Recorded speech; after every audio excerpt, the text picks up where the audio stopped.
Hi. I came back home to Maple Grove for Thanksgiving expecting warmth, family, and a little chaos. But instead I walked into a cold, silent house, empty except for my husband's stepfather sitting quietly in a rocking chair. A note on the hallway table caught my eye. I unfolded it and read, "Gone on a cruise with my ex. You'll stay home and take care of stepdad. He needs you. Josh." For a second I thought it had to be a joke. But then the old man opened one eye and said without missing a beat, "Shall we begin?" I just nodded, still too stunned to speak. 4 days later my husband was the one begging. When I first read that second note, really read it, my fingers trembled and the blood drained from my face. Gone on a Caribbean cruise with Hannah. Mom decided to come too, she needed a break. You'll stay home and take care of Walter. He needs you. Back Monday. Josh. My heart dropped. Monday. He wasn't coming back until Monday? A raspy voice behind me made me jump. He's not coming back, is he? I turned and saw Walter, leaning in the doorway with a cane, but his eyes were sharp, far too sharp for the helpless old man Josh had described. "No," I whispered. "No one's coming back." Walter gave a slow nod like he'd known this was coming.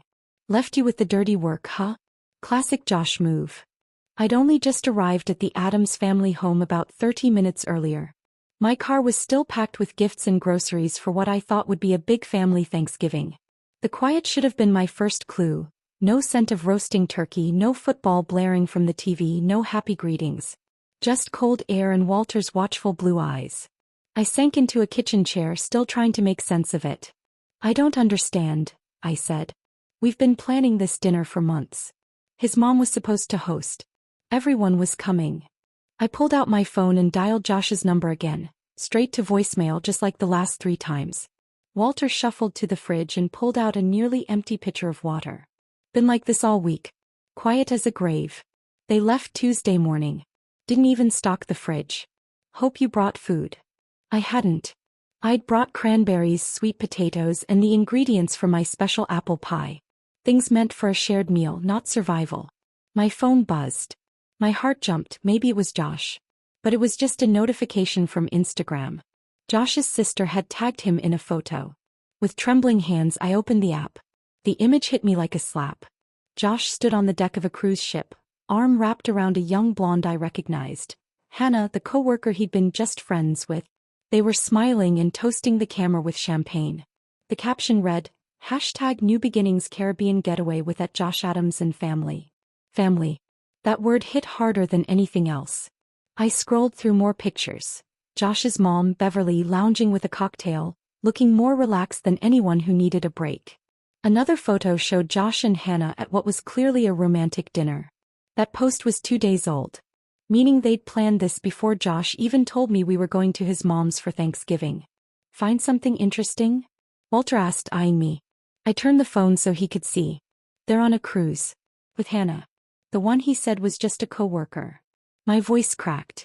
They've been planning this while I was buying gifts and taking time off work for what I thought was a family holiday. Walter nodded grimly. "Hannah's been around at least 3 months. She's called here for Josh more than once." Pretty voice.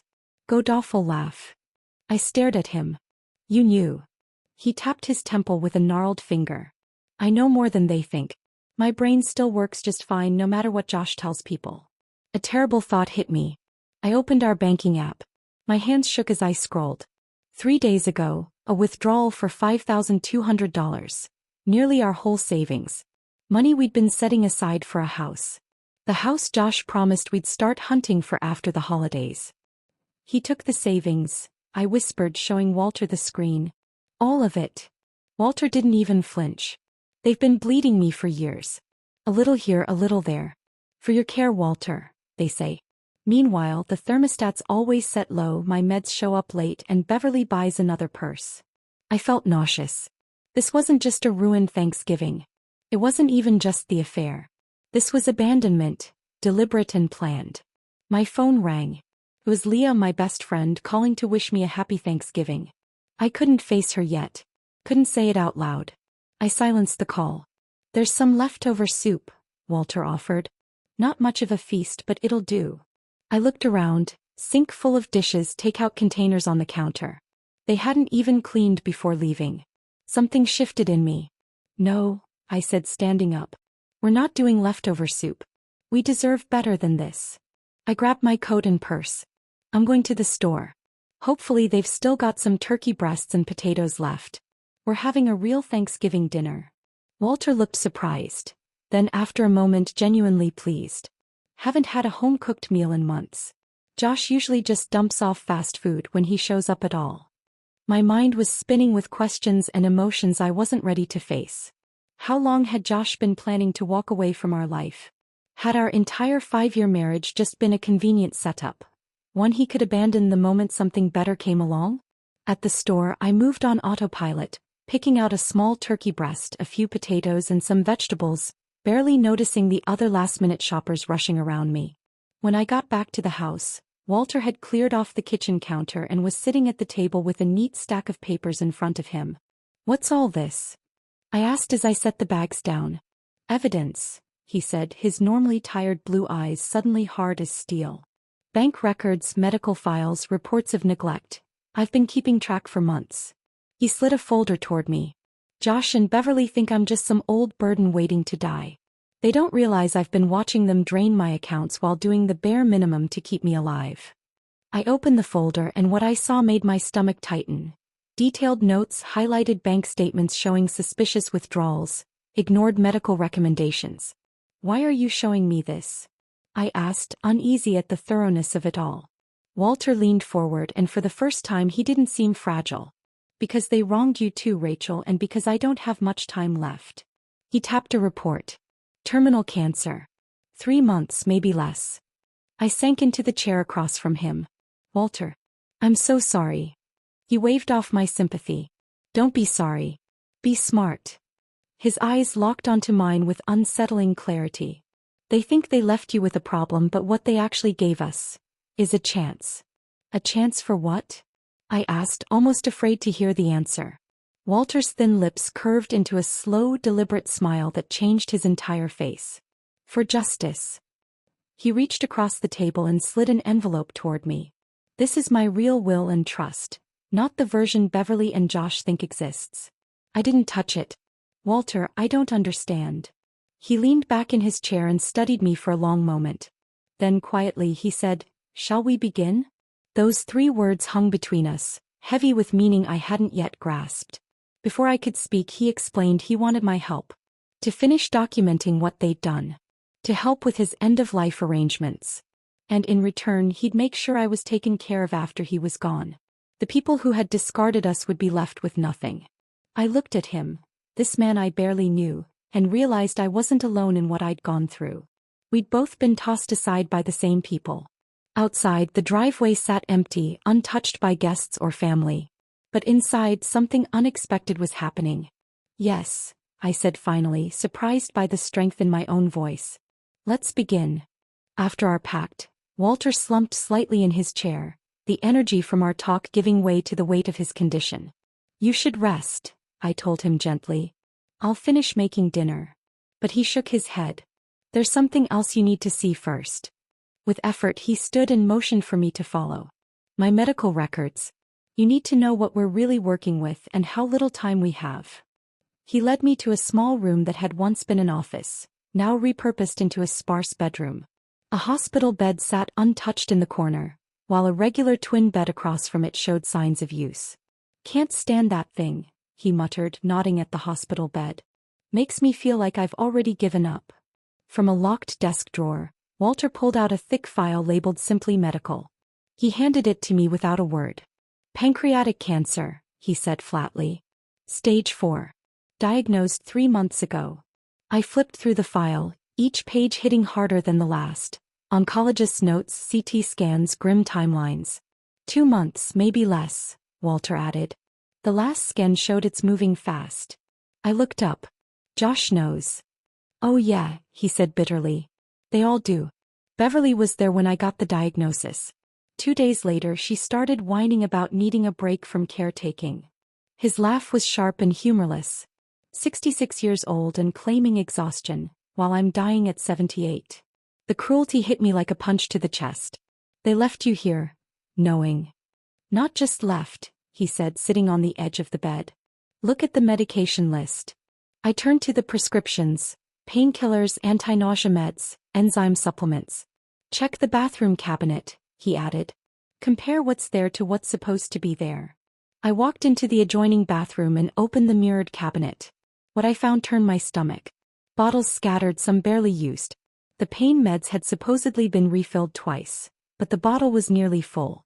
The enzyme pills were half gone when, based on the refill date, they should have been untouched. I brought them back into the room. Walter nodded when he saw my face. They've been rationing everything. 1 pain pill instead of 2. Cutting doses in half.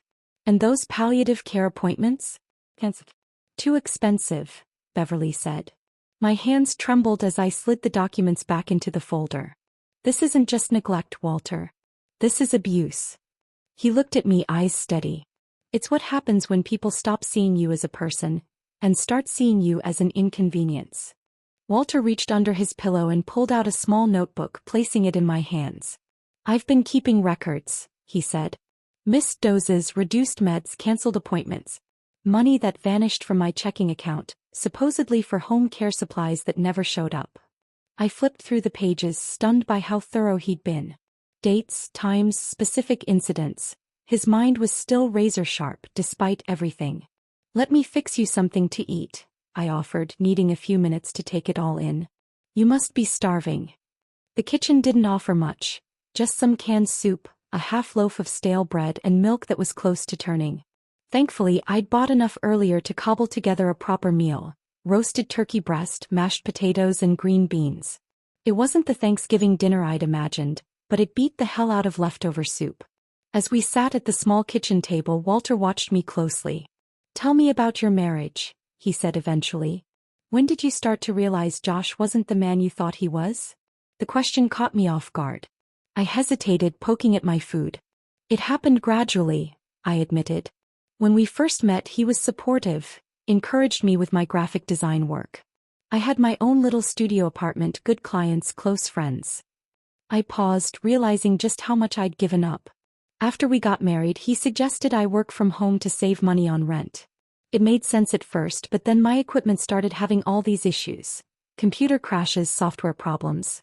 Walter nodded slowly. Isolation tactic. Yeah, I sighed. Then he started weighing in on which clients were worth my time and questioning why I needed to go out with friends. He'd check my phone to find a number but always ended up scrolling too far. It was so subtle. But looking back, it's clear. I glanced up. When my dad passed last year, he left me 30 grand. Josh convinced me to put it into our joint account. For the future, he said. It was meant to help us buy a house. Walter's expression darkened. The same money he just spent on a cruise with another woman. I set my fork down. The taste of food had vanished. 6 years of my life, and now I find out he was planning to walk away while burning through our savings with his coworker. Walter looked weary, but there was a steel edge in his voice. Josh and Beverly see people as stepping stones. I learned that the hard way. I'd already built a solid life when I met her. Widowed, secure from my career in banking. She was charming, polished, and Josh was a teenager who seemed to need guidance. He sighed. After we married, the spending ramped up, justified by this fantasy of living the life we deserved. When I pushed back, I became the bad guy, stingy, controlling, not really part of the family. I gave a bitter laugh. That sounds familiar. After dinner, Walter led me into the study. Once his private space, now redecorated by Beverly as a meditation room. His old desk was still there, though. Give me a hand with that painting, he said, pointing to a dull landscape on the wall. Behind it isn't exactly Fort Knox, but I put in a loose panel.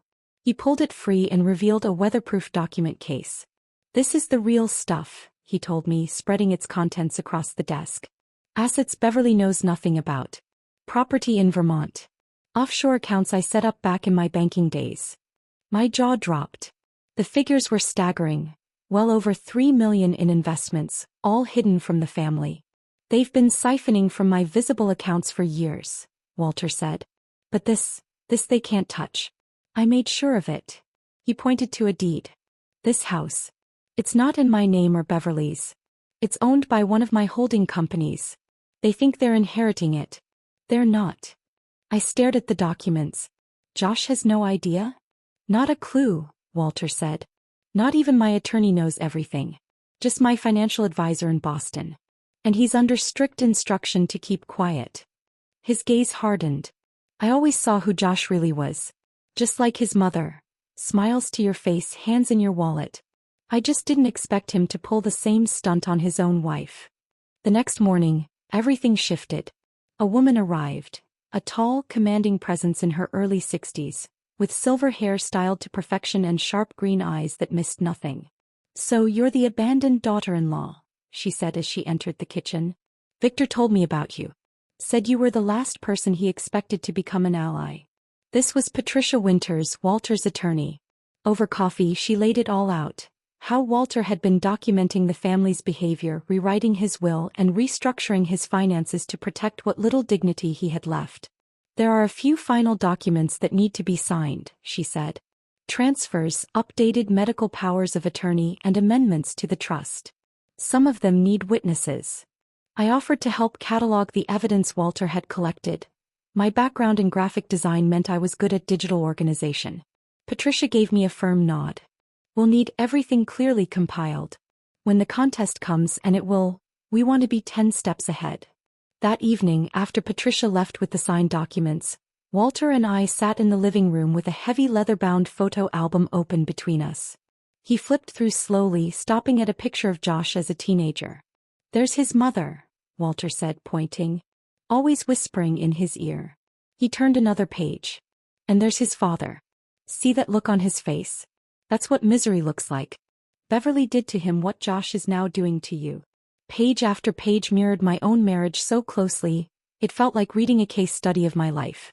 The subtle control, the money games, the performative affection that vanished the second finances were involved. It's like seeing my life from the outside, I whispered, running my fingers over the notes. Walter nodded slowly, that tired understanding deep in his eyes. That's why we have to stop them now, before they do it to someone else. In that moment, whatever quiet alliance we'd formed became something deeper, more deliberate. This wasn't just about survival anymore.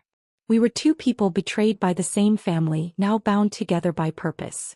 We're not just getting revenge, Walter said, gently closing the album. We're making things right. I reached across the table and wrapped my fingers around his. Yes. For both of us. The next morning I woke with a clarity I hadn't felt in weeks. Walter and I had stayed up past midnight sketching out our plan, and now it was time to act. He was doing surprisingly well that morning, alert and steady, so I made us both breakfast and laid out the priorities. First, I said, pouring his tea, we need to build the story of your rapid decline. Walter nodded. Patricia mentioned her brother owns a medical supply business. He might help discreetly. One phone call later and we had everything lined up. Patricia's brother James showed up by noon in an unmarked van, unloading exactly what we needed. A faux oxygen tank, dummy monitors with removable cords and empty medication bottles labeled with alarming precision. Medical theater. James joked with a wink as we transformed Walter's bedroom into something that resembled a private hospice suite. Props I usually loan out to stage plays. Never thought I'd be setting a scene like this in real life. With Walter's direction, I positioned everything for maximum effect. The oxygen tank stood beside the bed like a grim centerpiece.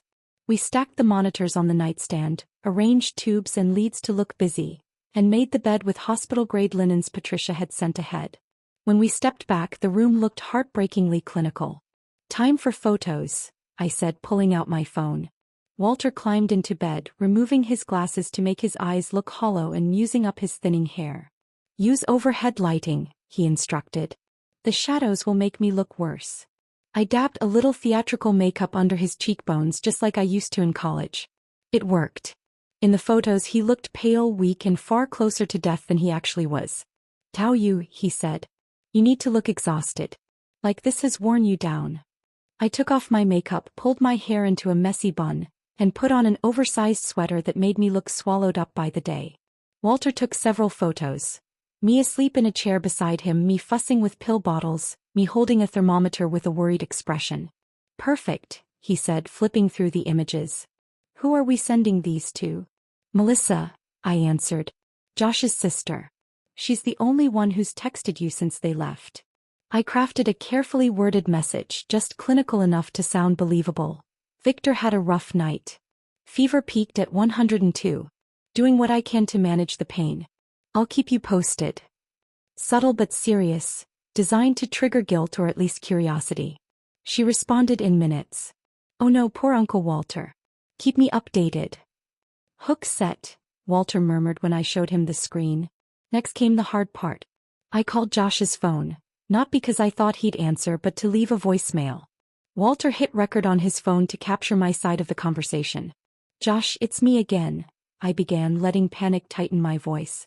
Walter's getting worse. The hospice nurse is worried about his breathing. Please call me as soon as you can. I added just the right amount of hesitation. I really need your support right now. I called again every few hours, each message more urgent, each one recorded. Between calls I filled out a detailed medical log. Fictional, yes, but grounded in reality. Notes on fevers, pain flares, shortness of breath. I even backdated a few entries to build a believable timeline, one that made it seem like Walter's decline had started days before they left for their cruise. You should have been an actress, Walter chuckled when he read through it. I prefer to think of it as creative nonfiction, I replied with a half smile. Every good lie needs documentation. Around 4 that afternoon someone knocked on the door. I opened it to find an older woman standing on the porch with a casserole dish in her hands. I'm Edith Peterson from next door, she said warmly. Thought you two might need dinner. Taking care of Walter must be exhausting. I invited her in without hesitation, grateful for the food, but even more so for the opportunity. Over coffee she proved to be a trove of quiet neighborhood wisdom. I've been watching that family for years, she said in a hushed voice, glancing down the hall though Walter was asleep. They've never treated that man right. Your husband? He's no better than his mother, if you don't mind me saying so. I don't mind at all, I said. I'm just now figuring out who I married into. Mrs. Peterson gently patted my hand. Victor was always good to that boy. Paid for his college, bought him his first car. And how does Josh repay him? By jetting off on vacation while the man's dying. Her words stung, but they also validated everything I'd felt in the pit of my stomach since arriving. They left me a note, I said quietly. Just a note, telling me to take care of him. Shameful, Mrs. Peterson declared, setting down her teacup with a sharp clink. Absolutely shameful. And let me tell you, the whole neighborhood has noticed. She leaned in, her voice dropping. Just last month, when Walter fell out in the yard, it was my Harold who ran over and helped him up. Josh was inside watching football. We banged on the door and he didn't even look up. By the time she left, Mrs. Peterson had promised to speak to other neighbors and spread the word that Walter needed support, and wasn't getting it from his so-called family. I made a careful note of everything she said, including the date of her visit. Over the next 48 hours, 5 more neighbors stopped by, each with stories that echoed the same neglect. One by one they offered both concern and quiet testimony, witnesses not only to Walter's physical decline, but to the total absence of his family during what they assumed were his final days. By Saturday morning, Patricia was back at the house with the final stack of asset transfer documents. We drove Walter to the Maple Grove Community Bank, where he'd been a customer for over 30 years. The branch manager, Richard Collins, met us at the door with a warm smile. Walter, it's good to see you up and about. How are you holding up? Getting my affairs in order, Richard, Walter said, his voice softer, weaker than usual. The mind's sharp even if the body's not. In the privacy of Richard's office, Walter signed over control of his hidden assets, shifting everything into a network of trusts that would benefit elder care foundations and, quietly, me. Mr. Collins watched Walter's hand tremble as he signed each page. Your stepson was in here last week, he said conversationally, asking about your accounts. Walter gave a tired smile. Always planning ahead, that one. Richard chuckled, but there was no warmth in it. I still remember when he cashed that check you gave him for graduation. Didn't even say thank you. Just complained it wasn't enough to buy the car he wanted. Another witness. Another piece of truth. That evening we were going over our progress when Walter's phone lit up with a video call from Melissa. We scrambled into position. Walter climbed into bed, oxygen cannula in place. I messed up my hair, pinched my cheeks to add some color, and put on that frayed gray sweater that made me look perpetually tired. I answered the call, angling the camera to show my exhausted face first. Oh my God, Rachel, Melissa gasped. You look awful. Is everything okay? Managing, I said softly before turning the screen to show Walter. He groaned weakly, fluttering his eyelids. Melissa, he rasped. That you, sweetheart? Uncle Walter, she cried. Can you hear me? Her voice cracked, but then came the question that revealed what she, and the rest of them, really cared about. Should we come back early? Do you think he'll make it to Monday? I turned the camera back to me, forcing the kind of weary sadness that sounds too tired to judge. It's hard to say. The hospice nurse thinks his systems may be shutting down.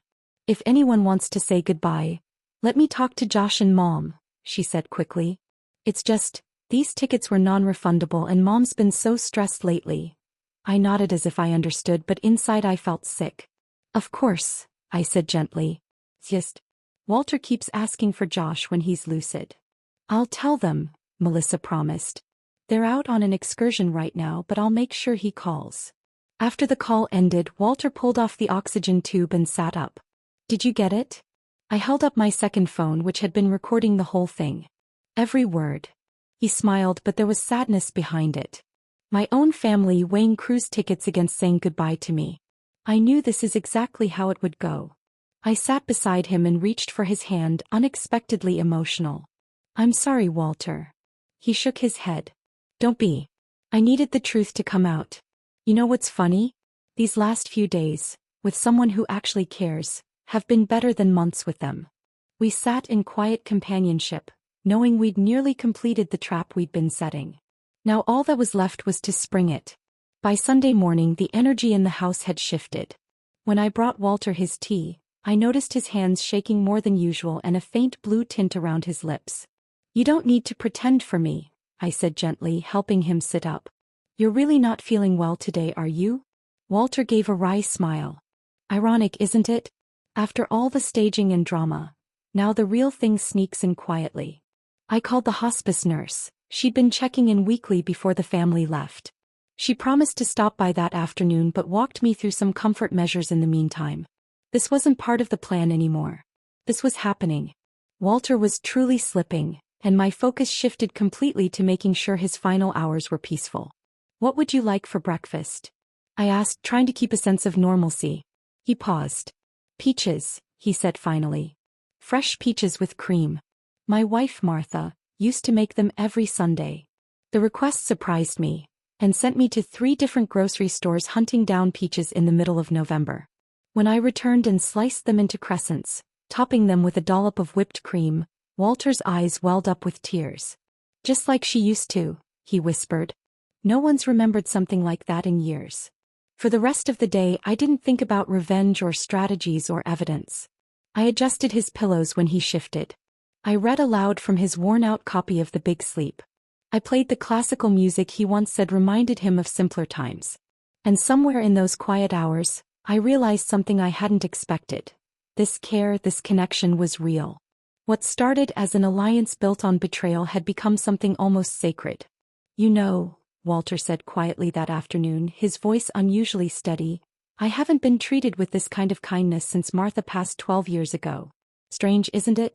That someone I barely knew could show me more compassion than my own family ever did. Around 3 o'clock, Diane arrived for her hospice check-in.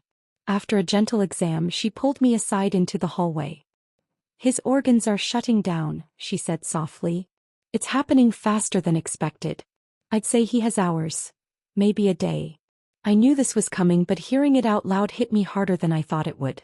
Should I call the family? I asked, suddenly questioning everything we'd put into motion. Diane shook her head. At this point, it's not about them, it's about making sure he's comfortable.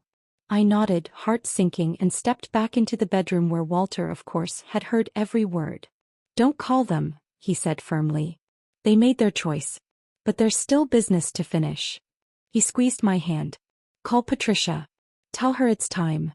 Patricia arrived within the hour, bringing Thomas, a quiet notary with kind eyes. Walter had summoned what strength he had left, sitting upright as they entered. Are you sure you want to do this today? Patricia asked gently. I've never been more certain, Walter replied. There's nothing like death to help you sort your priorities. They walked through the final documents together, Legal transfers placing control of Walter's estate into a trust under my name, with clear directives for donations to elder care and abuse prevention charities. His new will included a blunt but calmly worded note explaining that Josh was disinherited due to abandonment and neglect. "Now the letter," Walter said once the last page was signed. Patricia set up her tablet, hit record, and Walter began dictating a message for his family. But it wasn't angry, it was quietly devastating. "To my family," he began, his voice surprisingly clear. "By the time you hear this, I'll be gone. Though honestly, my absence won't feel all that different from the years you've spent ignoring my presence." What followed was a calm, factual account of holidays spent alone, appointments missed or rescheduled, and remarks overheard about waiting for the old man to die. "This isn't about resentment," he said. "It's about clarity. The hardest part of dying isn't pain. It's realizing the people you love most saw you as an obligation." When he finished, even Thomas blinked hard behind his glasses. Patricia reached over and gently took Walter's hand. "They'll hear you," she promised. "Every word." After they left, Walter asked for his old video camera. "They'll say I wasn't thinking clearly," he said. "Let's show them otherwise." I set up the camera, and Walter delivered a calm 20-minute testimony.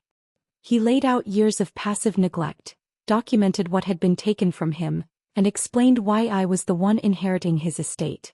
"Rachel showed me more dignity in 4 days than my family did in 4 years, he said simply. "She's the only one who treated me like a person."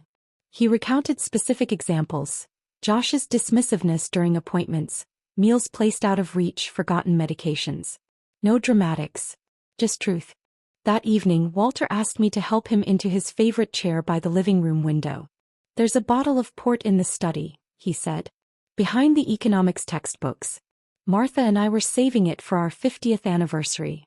I found the bottle exactly where he said it would be, along with 2 dusty crystal glasses tucked in the back of a cabinet. I poured us each a small amount. "To justice," he said, raising his glass with effort. "To dignity," I answered. We sat quietly as evening settled in. I read aloud from The Big Sleep, his favorite book, while he dozed beside me, occasionally murmuring memories about Martha, his younger days in banking, places they dreamed of visiting but never did. Not once did he mention Josh or Beverly. Sometime after midnight, I noticed his breathing had changed. I closed the book and held his hand. There was no last gasp, no final words. Walter simply slipped away. His hand, warm moments ago, went still in mine. I sat there in silence, tears sliding down my cheeks. He'd been a stranger 4 days ago, but somehow through caring for him I'd found something real. A purpose. A version of myself I hadn't known I was missing. At first light, I called Diane. She arrived quickly and confirmed what I already knew. "He looks at peace," she said. "Most people don't get to go like this." I nodded. "He died with Chandler on his lap and 50-year-old port in his glass." After she filed the official paperwork, I called the funeral home Patricia had recommended. 2 quiet men arrived not long after. One of them paused in the doorway. "I knew Walter," he said gently. "He was a good man. Always treated folks right." I nodded, unable to speak, and opened the door wide as they carried Walter out into the pale morning light. "He was a good man," one of the men said quietly before leaving, "always generous at the fundraisers." And then they were gone. The house fell into silence, heavy and final. I gave myself a few moments to cry, for real this time, before shifting into the last phase of the plan Walter and I had crafted together. Josh and his family were returning the next day, expecting to find a man barely hanging on, someone they could comfort just long enough to ease their guilt. Instead, they would find me, and the full weight of everything they had done. I placed Walter's handwritten letter into a cream-colored envelope and propped it against the family photo on the mantel. It was the first time I noticed how that photo told its own story. Josh and Beverly grinning wide in the center while Walter stood off to the side, barely in frame. In the dining room, I arranged every piece of documentation we had assembled. Clearly labeled folders containing evidence of medical neglect, canceled appointments, unexplained financial withdrawals, and abuse. His recorded video testimony sat cued on the television, ready to play with a single press of a button. Upstairs, I packed my few belongings into the suitcase I'd brought, and beside it, I left printouts of the cruise photos Josh, Beverly, Melissa, and Hannah had posted all week. Glossy shots of tropical drinks, sunsets, poolside grins, juxtaposed with Walter's final days. It was all carefully staged. Not for revenge but for truth. For impact. For justice. Standing in the center of the house, I looked around at the stillness and whispered, "It's done, Walter. They'll finally see what they've lost." Monday morning passed in eerie calm. I dressed in a plain black wrap dress and waited in the living room beside Walter's empty rocking chair. Just after noon, car doors slammed outside. Laughter echoed. The front door burst open. Josh walked in first, Beverly right behind him, followed by Melissa and Hannah, who was clearly not just a colleague.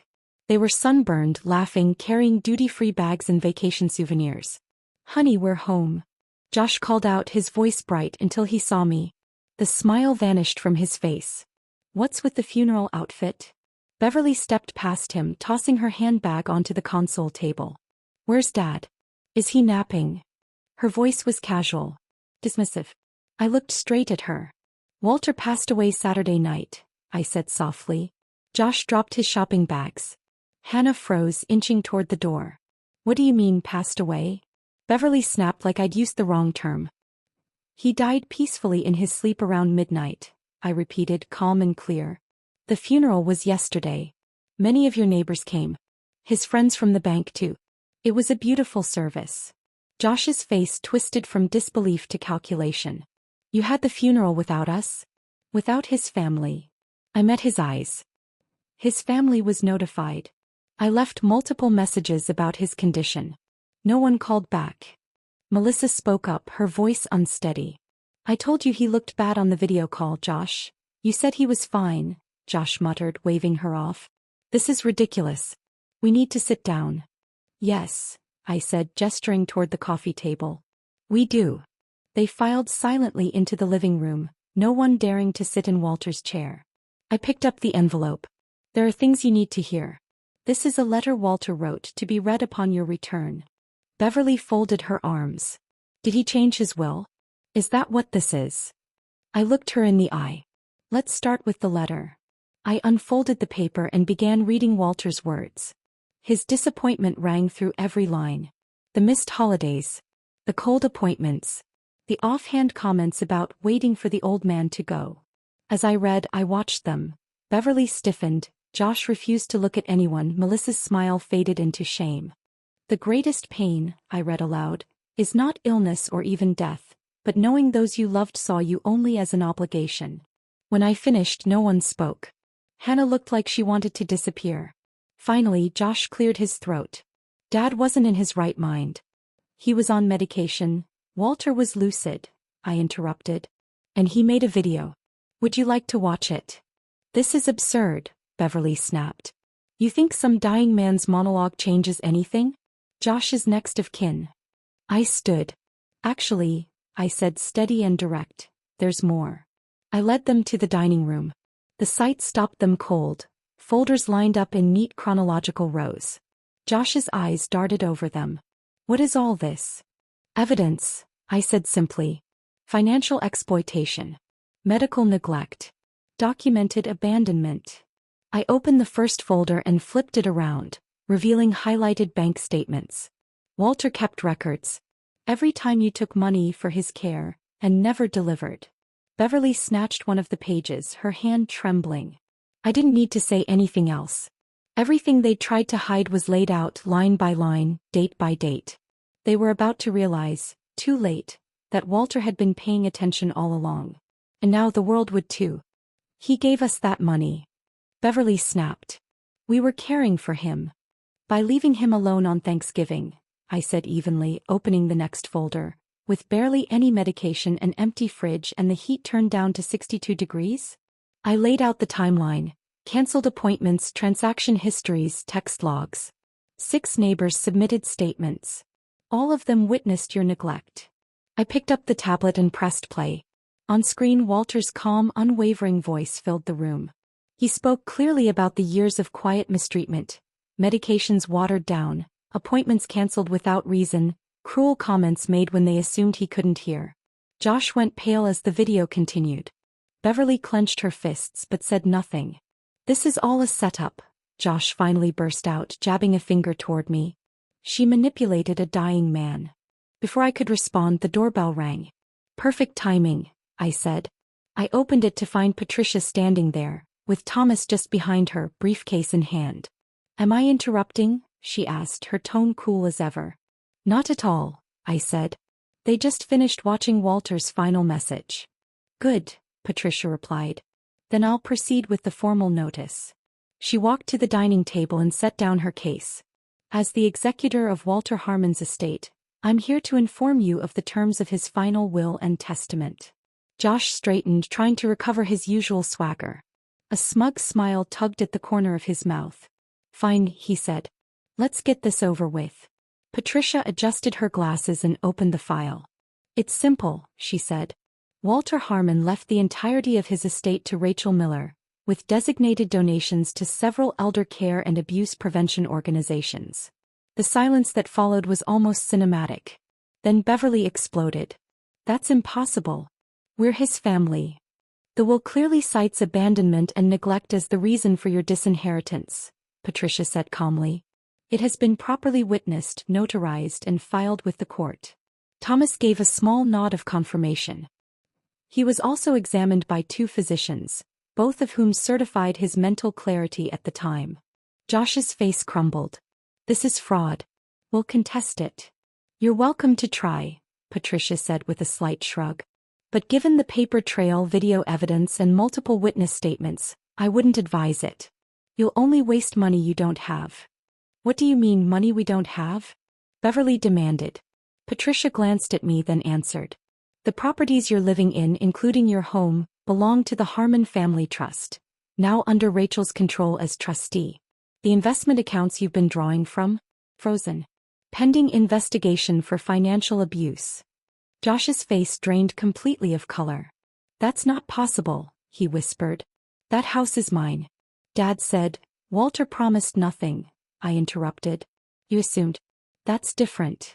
Josh looked like he'd just realized he was standing on a cliff's edge, and it was already crumbling. I could see it in his eyes. He'd spent every last cent on that cruise, betting everything on the inheritance. What about our college funds? Melissa asked quietly.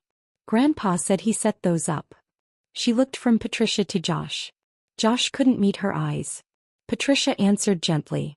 Walter gave the funds to your father several years ago. But the accounts were never opened. Melissa's jaw dropped as she stared at her brother. You spent our college money? The room exploded. Accusations. Denials. Beverly demanding proof. Josh shouting over everyone. Hannah slipped out quietly, disappearing before anyone noticed. I let the chaos unfold for a few minutes, then calmly walked to the bedroom and retrieved my suitcase. As I returned to the hallway, Josh followed me, his tone desperate now. Rachel, please, he said, voice cracking. We can fix this. I screwed up with Hannah. It didn't mean anything. We can start over. I'll do better. I promise. I looked at him, the man I'd once thought I'd grow old with, and for the first time I saw him clearly. Under the practiced charm and pretty face was someone who had never loved anyone but himself. I removed my wedding ring, placed it in his hand, followed by the keys to the apartment. You left him to die, I said quietly. Now you get nothing. Not the house. Not the money. Not me. I turned toward the front door. Rachel, wait. You won't get away with this, he shouted behind me. I'll fight it. You manipulated a sick old man. I paused in the doorway and turned to face him one last time. Everything was done legally, I said. And you taught me something valuable, Josh. Always keep receipts. Outside, the cold November sun felt strangely warm. Behind me, I could still hear Beverly yelling and Patricia calmly answering. But those voices already belonged to the past. Patricia had arranged a room for me at a quiet hotel while I figured out what came next. I placed my suitcase in the trunk of the car. Across the street, Mrs. Peterson stood on her porch, watching. She gave me a small nod, then waved. I waved back, a surprising lightness in my chest. Walter's final gift wasn't just financial. It was clarity. It was strength. It was peace. As I drove away from the house and the shattered family still inside it, I wasn't thinking about revenge anymore. I was thinking about second chances. About living well. About honoring the man who saw value in me when no one else did. Walter had found peace. And now it was my turn. Thank you for staying with this story through to the end. My favorite moment? When Walter opened that bottle of port he'd been saving for a celebration that never came. So much quiet dignity in that single glass. What about you? Which scene stayed with you the most? I'd love to hear in the comments. Bye.